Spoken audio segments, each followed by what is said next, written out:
Iván Cepeda dijo que ahora sí iba a asistir a debates después de meses de venir evitando. Pero tú ya sabes que yo como digo una cosa, digo otra. Estrategia brillante o miedo disfrazado. Pero usted y yo sabemos que muchas veces esos debates terminan en pura tiradera entre los candidatos. Y eso es más polítics. Cuando se analiza un candidato desde una mirada más técnica, uno se puede llevar muchas sorpresas. Si usted no me está entendiendo nada y está desde TikTok o Instagram, suscríbase y vaya ya a los 2 shorts que le dejo aquí abajo en la descripción, porque debe entender la diferencia entre policy y politics. Esa es la metodología de mi canal. Ahora sí, a lo que vinimos. El 43% de sus propuestas son policy real. Y esto se explica en alrededor de 15 instrumentos de política pública que pude derivar de sus propuestas. Pero ojo que no todos los propuso él. Algunos los inferí yo de sus necesidades, algunos no son tan creíbles y otros el Estado no puede cumplirlos. Este enfoque tiene muy buenas intenciones al querer ayudar al pobre, al campesino, al trabajador. Pero alguien tiene que pagar esos programas. Y ahí es donde se necesitan incentivos para la empresa privada, sea grande o pequeña. La mayoría de ellos lo pueden encontrar en su tan conocida revolución territorial, en donde pretende impulsar el desarrollo del campo y de las regiones a través de diferentes aristas: vías terciarias, participación ciudadana, calidad de vida. En cuanto a la revolución ética, acá también introduce mecanismos que podrían sugerir el fortalecimiento de algunos entes de control. Ahora, yo esperaba más propuestas en cuanto a salud, pensiones y oportunidades para el ciudadano de a pie. Tampoco se mencionan incentivos o algo relacionado con las pequeñas empresas. Hay 3 cosas que el ciudadano de a pie necesita y de las que poco o nada se habla en sus discursos de campaña. 1. En salud. Él sabe que el sistema está roto, propone algo relacionado con corrupción en recursos de salud, pero no hay ningún instrumento claro que arregle todos los problemas que tiene el sistema. En cuanto a pensiones, ni se mencionó nada. Sobre empleo e incentivos para el empresario. Propone algunos aspectos relacionados con zonas rurales, regiones, con economía popular, pero no hay nada relacionado con la formalización empresarial, lo cual es lógico desde su enfoque económico. Si usted está desde Instagram y quiere conocer el detalle de cuáles son, váyase ya a mi canal de YouTube para ver el video completo. Ahora sí, empecemos a analizar pilar por pilar. Pilar 1, revolución territorial. Como dije antes, este es el bloque más sólido del programa y tiene 71% policy.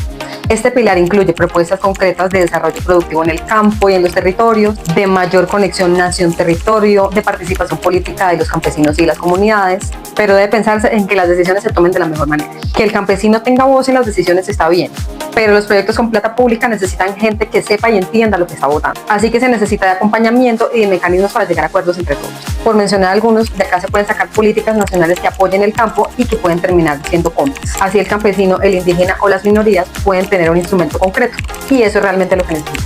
Esos 5 instrumentos que él enuncia explícitamente en sus discursos o que se pueden formular a partir de sus propuestas son: 1. Un compás de fortalecimiento institucional para la reforma agraria y desarrollo rural. No lo enuncia explícitamente, pero sí menciona una serie de instrumentos que pueden ser una hoja de ruta clara para el desarrollo del campo. Así que el accionar de la Agencia Nacional de Tierras o del Fondo de Tierras pueden convertirse en una política nacional. Todos esos instrumentos permitirían que el campesino tenga acceso real a tierras productivas y que aumente su participación política en las decisiones importantes. 2. Enuncia un Plan Nacional de Vías Terciarias. Esto es 30.000 kilómetros de vías de acceso a zonas rurales. Esto conecta el campo con la ciudad, da mayores oportunidades a los campesinos y puede bajar el precio de los alimentos. También propone un Fondo Nacional por el Derecho al Agua, fondo con ley, con recursos y con ruta. Eso es concretable. 4. Para fortalecer esa mayor participación del territorio, propone una nueva ley orgánica de ordenamiento territorial. En términos prácticos significa que deja de ser Bogotá la que decide todo. Las regiones ganarían autonomía real y podrían participar de las decisiones de proyectos con recursos Del territorio. Esto implica, como ya lo dije antes, acotar un poco las decisiones que se toman desde las comunidades y desde el territorio, y que se generen lineamientos desde las entidades nacionales y territoriales con el fin de mitigar posibles errores técnicos en la toma de decisiones, o simplemente dar voz y no voto a las comunidades. 5. Propone una reforma al régimen de contratación pública, la Ley 80 de 1993. Esto se concentra básicamente en que las juntas de acción comunal, las asociaciones campesinas y las organizaciones locales puedan contratar directamente con el Estado, sin convenios interadministrativos. Si esto se estructura bien, cortaría intermediarios y eliminaría la corrupción. Además, activaría la economía popular desde abajo. Y la ñapa plantea algunos proyectos de inversión pública para la provisión de agua y salud en la región. En este caso, debería de fortalecerse el rol de los órganos colegiados que toman decisiones sobre los recursos en el desarrollo de proyectos para que los procesos sean transparentes y no haya malversación de recursos. En otras palabras, para que no se roben la plata. También hay algunas promesas sin piso. Cuando propone construir redes de acopio y plantas de transformación directamente desde el Estado, esto no es tan creíble y ahí sí se le va la mano. Esto no es función del Estado y tienen que haber incentivos para que los privados desarrollen ese tipo de proyectos. Prometérselo hacia el campesino es generar expectativas que no va a cumplir. Cuando dijo en la costa que iba a recuperar cadenas productivas estratégicas, el algodón, la yuca, el cacao, no fue muy específico, no es fácil derivar un instrumento, no aparece cómo, con qué herramientas. Y cuando dice que va a hacer cumplir los PDEs, que son los planes de desarrollo con enfoque territorial del Acuerdo de Paz, pues ese instrumento ya existe. Lo que hace falta es que muestre cómo va a cumplir lo que lleva años en papel o cómo se va a fortalecer este sistema. Pilar 2, revolución social y económica. Este es el pilar más débil del programa, 14% poli. CPA tiene un enfoque económico muy definido.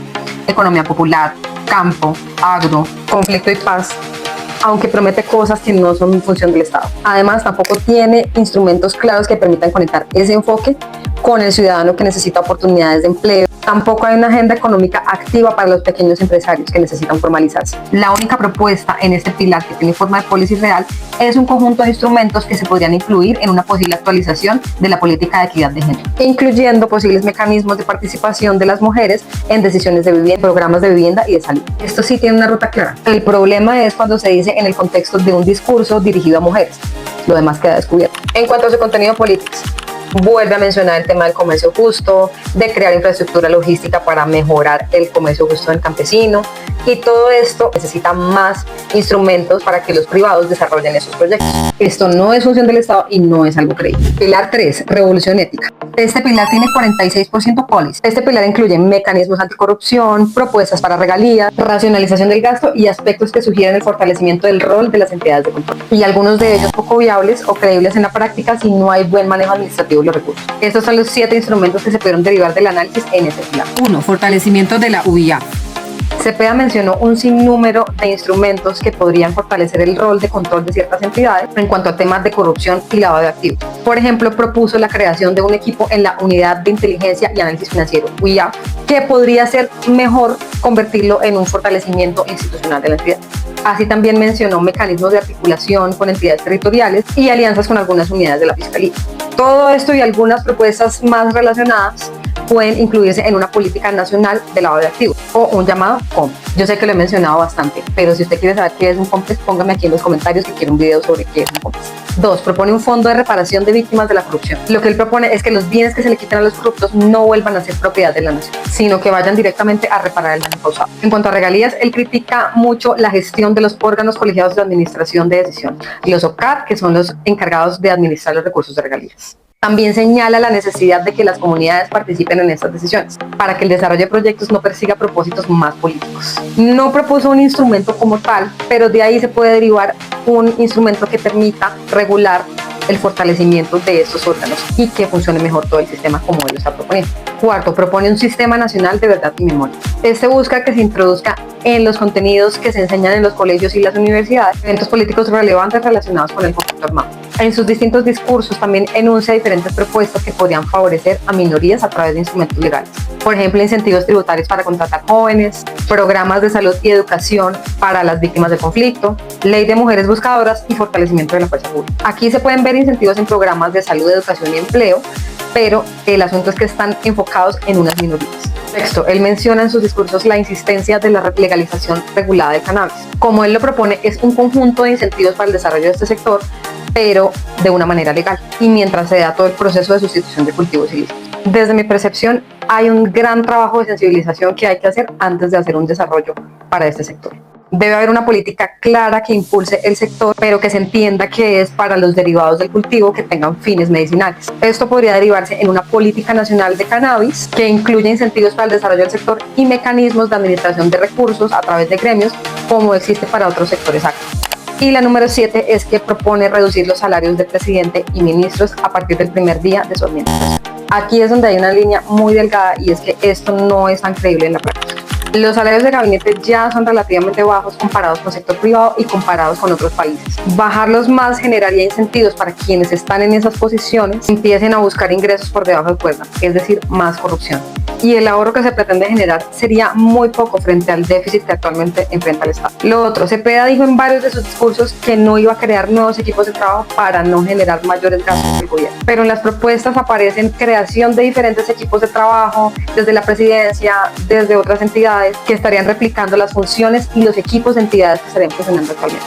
Por ejemplo, habla de crear una unidad nacional de investigación para la macrocorrupción en la Fiscalía y un cuerpo técnico nacional para regalías. Actualmente ya existe la UIAF que vigila el lavado de activos y también tiene mecanismos para ayudar con la corrupción, y ya hay varios equipos en el DNP que se encargan de manejar y administrar todo el tema de asignación de recursos para proyectos. También ya hay entidades de control como la Contraloría y la Procuraduría que pueden vigilar la administración de esos recursos. Aquí la recomendación técnica es no crear nada adicional, no duplicar esfuerzos, más bien fortalecer lo que ya hay. Esto cuesta menos y puede dar resultados más rápidos, es mucho más eficiente. En este pilar, si bien hay muchos instrumentos, hay algunos que no son creíbles de materializar y otros que posiblemente ya existen y haya que fortalecer. Son instrumentos que ya están sobre la mesa, pero posiblemente él no los tenga en el radar o dentro de sus propuestas. Pilar 3, Revolución Política y Democrática. Este pilar es 18% policy. En este bloque lo más concreto es una mesa de diálogo nacional con agenda temática, cronograma y mecanismos de implementación que se pueden derivar en reformas constitucionales, es decir, en una constituyente.